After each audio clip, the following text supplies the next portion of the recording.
Hello everyone, welcome back to physics phantom. Guys, my name is Manisha और आज मैं आपको जो टॉपिक करवाऊंगी वो है इनर्शिया। जो दिल्ली पुलिस की प्रिपरेशन के मैंने 30 डेज़ का चैलेंज लिया है, ये आज उसका थर्ड डे है। और इससे पहले वाले जो वीडियोस हैं, मतलब जो 2 दिन की जो वीडियोस हैं, उसमें मैंने आपको फोर्स पढ़ा दिया है, टाइप्स ऑफ फोर्सेस बता दिए हैं।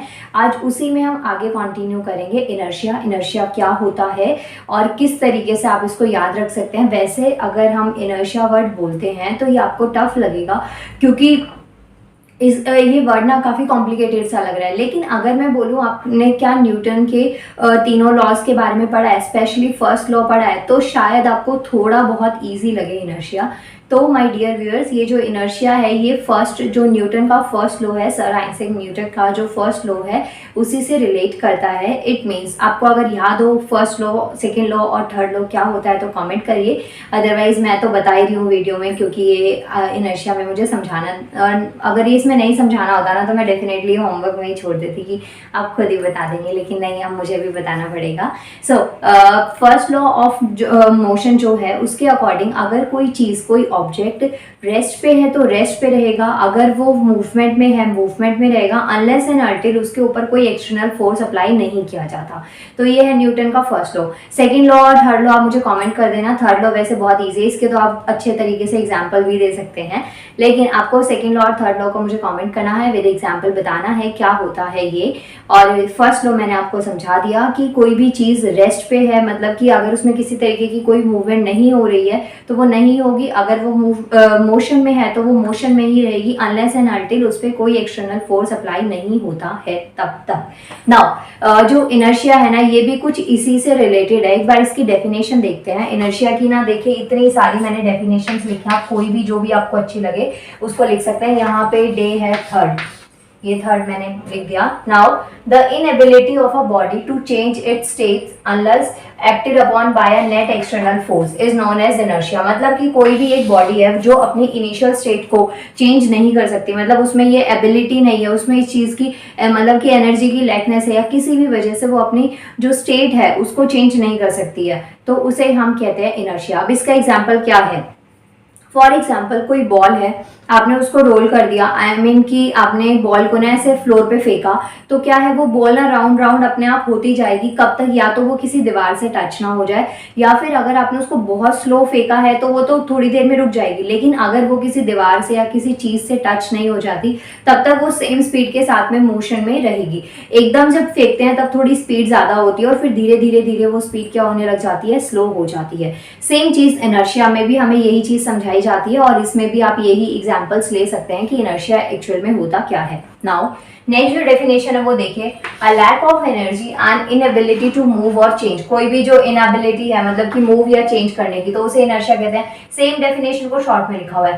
थर्ड जो पॉइंट में डेफिनेशन है वो है physical force that keep things where they are और keeps them in moving in direction they are travelling. मतलब कि कोई ऐसा फोर्स जिसकी वजह से जो ऑब्जेक्ट जहां है वहीं रहे, या फिर अगर वो ऑब्जेक्ट मोशन में है, गति में है, मतलब उसमें मूवमेंट हो रही है, तो वो नॉन स्टॉप वैसे ही मूवमेंट रहे, उसे हम इनर्शिया कहते हैं। अब इनर्शिया के बेसिकली 3 टाइप्स हैं, वैसे तो और सब कैटेगरीज है, लेकिन यहाँ ब्रॉडली 3 डिविजन्स दे रखे हैं। फर्स्ट जो इनर्शिया है वो मोशन में है। यहाँ पे देखिए फर्स्ट ये क्या दे रखा है, मोशन। मोशन इनर्शिया का मतलब कोई ऑब्जेक्ट है ना, अगर वो मूवमेंट में है, उसमें मोशन हो रहा है, तो वो नॉन स्टॉप वैसे ही मोशन में चलता हुआ जाएगा। सेकेंड वन इज इनर्शिया जो है वो रेस्टिंग इनर्शिया। रेस्टिंग इनर्शिया का मतलब ये है कि अगर कोई ऑब्जेक्ट या बॉडी एट रेस्ट में है, एट रेस्ट पे, इट मीन्स कि उसमें किसी टाइप की कोई मूवमेंट नहीं हो रही है, तो वो वहीं पे रुकी रहेगी जहां पे वो बॉडी एक्चुअल में एग्जिस्ट करती है, तो उसे हम कहते हैं इनर्शिया एट रेस्ट। ओके, या फिर रेस्टिंग इनर्शिया। फर्स्ट हो गया मोशन, जिसमें ऑब्जेक्ट या जो ऑब्जेक्ट है या फिर कोई बॉडी है उसमें मूवमेंट हो रही है, गति हो रही है, मोशन हो रहा है, उसे मोशन इनर्शिया कहते हैं। मोशन मीन्स गति। And second one is resting. Resting का मतलब है कि उसकी स्टेट में चेंज नहीं हो रहा है।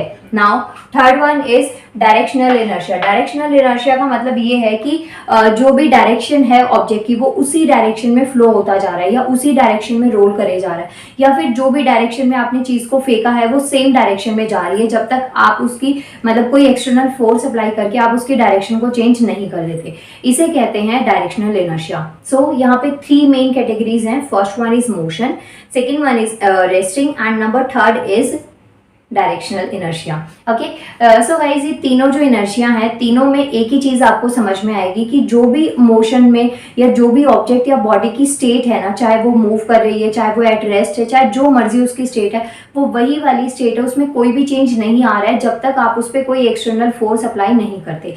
तो एक ऐसा फोर्स जो एक ऑब्जेक्ट या बॉडी की स्टेट में चेंज नहीं होने देता, कोई फिजिकल चेंज नहीं आने देता, वो जहां है उसको वहीं रहने देते हैं, तो उसे हम इनर्शिया कहते हैं। आई होप आपको ये डेफिनेशन क्लियर हो गई होगी। इसका स्क्रीनशॉट ले लीजिए, नहीं लेना है तो नोट कर लीजिए, जो मर्जी कर लीजिए आप, लेकिन ये टॉपिक यहाँ पे है। अब इसके बाद में इसमें कुछ और एक्स्ट्रा पॉइंट्स, क्योंकि ये सिर्फ इतना लिमिटेड नहीं है, यहाँ से आपको थोड़ी बहुत इंफॉर्मेशन मिलेगी, उसके अलावा और आगे मैं आपको समझा देती हूँ। नाउ मैंने आपको ना अभी इनर्शिया ऑफ मोशन बताया, रेस्ट बताया एंड डायरेक्शन, ये 3 टाइप्स में इनर्शिया को डिवाइड किया जाता है। लेकिन अभी मैं आपको समझाऊंगी, जैसे मैंने अभी एक्सप्लेन किया कि इनर्शिया ऑफ मोशन क्या है, रेस्ट क्या है, सो उसे अब थोड़ा सा और ज्यादा इलाबोरेट वे में मैं आपको एक्सप्लेन करती हूँ विद डेफिनेशन की क्या इसका मीनिंग होता है। सबसे पहले तो इनर्शिया ऑफ रेस्ट की बात करते हैं। इनर्शिया ऑफ रेस्ट का क्या मतलब है, कोई भी एक बॉडी है, अगर वो अपनी स्टेट को change its state on its own, मतलब कि खुद से अगर अपनी स्टेट को चेंज नहीं कर सकता एक ऐसा ऑब्जेक्ट या कोई बॉडी, तो उसे हम कहते हैं motion of inertia of rest. तो इट मींस रेस्ट का मतलब क्या है, वो स्टैटिक है, एक जगह पे फिक्स्ड है, जहां पे भी जो भी उसकी मूवमेंट थी वो रुकी हुई है और वो अपनी प्लेस पे फिक्स्ड है। इसके बाद में सेकंड आता है inertia of motion. Inertia of motion क्या होता है guys, inability of a body to, तो आप यहाँ पे लिख दीजिएगा, मैं थोड़ा सा आलस कर रही हूँ, मैंने नहीं लिखा, यहाँ से यहाँ तक लिख लेना। उसके बाद में change the state of uniform motion, मतलब कि कोई एक ऑब्जेक्ट है जो कि मोशन में है, यूनिफॉर्म मोशन में। मैंने आपको एग्जांपल बॉल का दिया था, ऐसे कोई भी ऑब्जेक्ट आप थ्रो करते हैं उसकी एक नॉर्मल हम बात कर लेते हैं। और बॉल का मैंने इसलिए दिया क्योंकि ये चीज आपने देखी भी होगी, और इवन एक ऐसा ना टॉय आता है जिसमें ऐसे पीछे से चाबी भरी जाती है और वो फिर चलता है थोड़ी दूर तक और रुक जाता है फिर।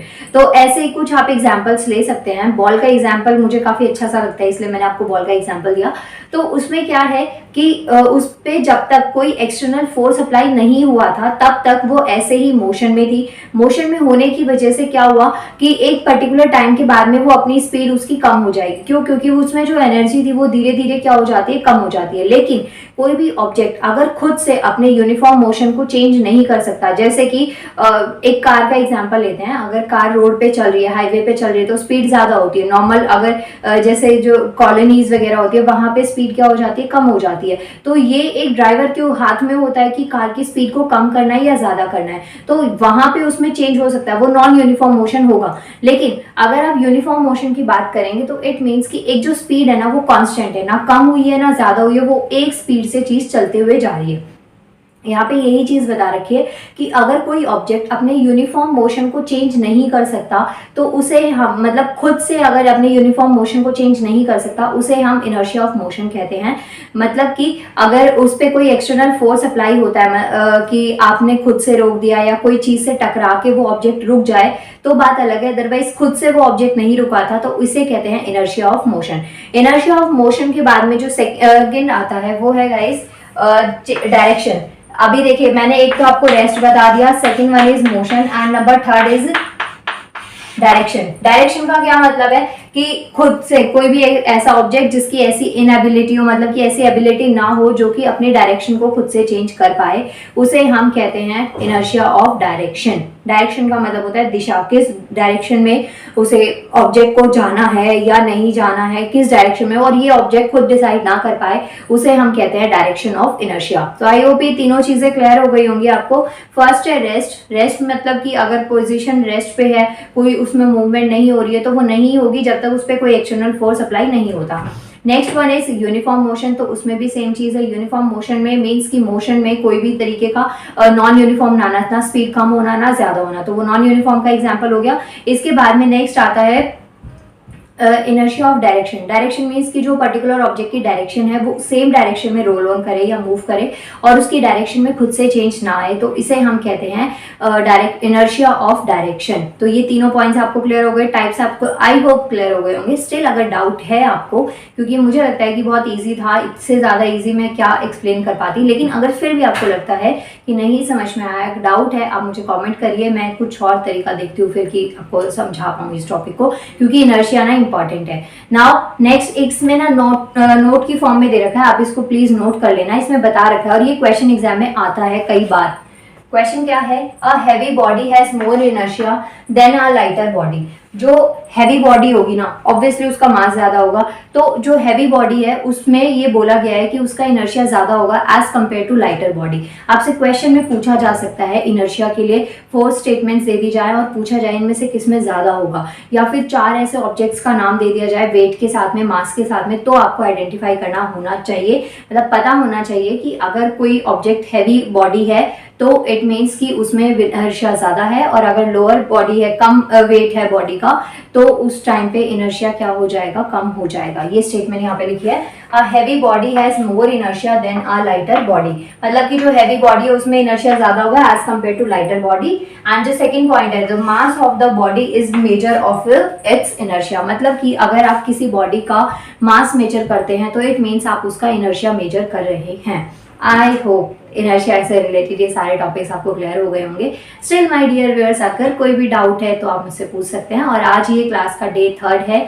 नेक्स्ट क्लास, सॉरी आवाज़ ही चली गई थी, जो नेक्स्ट इसकी जो नेक्स्ट क्लास होगी, मतलब कि जो डे 4 होगा, उसमें मैं आपको फ्रिक्शन करवाऊंगी। फोर्स में यही टॉपिक से कंप्लीट हो गया है। हाँ, इसके अभी न्यूमेरिकल्स की प्रैक्टिस रहती है, लेकिन अभी अगर कंसेप्ट्स पूरे हो गए टाइम पे, जो 30 डेज का मैंने चैलेंज लिया है उसमें अगर कंसेप्ट्स पूरे हो गए और उसके बाद में टाइम बचेगा तो मैं आपको न्यूमेरिकल्स की भी प्रैक्टिस करवा दूंगी, क्योंकि न्यूमेरिकल्स का तो ये है कि जितने ज़्यादा आप न्यूमेरिकल्स करेंगे उतने कम है, मतलब कि इसमें कोई लिमिट नहीं होती है। आप बहुत ज़्यादा प्रैक्टिस करेंगे उतना ज़्यादा आपकी स्कोरिंग होगी और उतने ज़्यादा आपकी स्पीड बढ़ेगी, तो इस चीज़ पे डिपेंड करता है। इसलिए मैं अभी न्यूमेरिकल्स को नहीं करवा रही हूँ, उसमें टाइम ज़्यादा चाहिए और मतलब हाँ ज़्यादा ही टाइम चाहिए, इसलिए अभी पहले सिर्फ आप कंसेप्ट्स को समझ लीजिए। कंसेप्ट्स क्लियर हो जाएंगे उसके बाद में हम न्यूमेरिकल्स पे अटैक बोलेंगे। Okay, now thank you so much, मिलते हैं नेक्स्ट वीडियो में।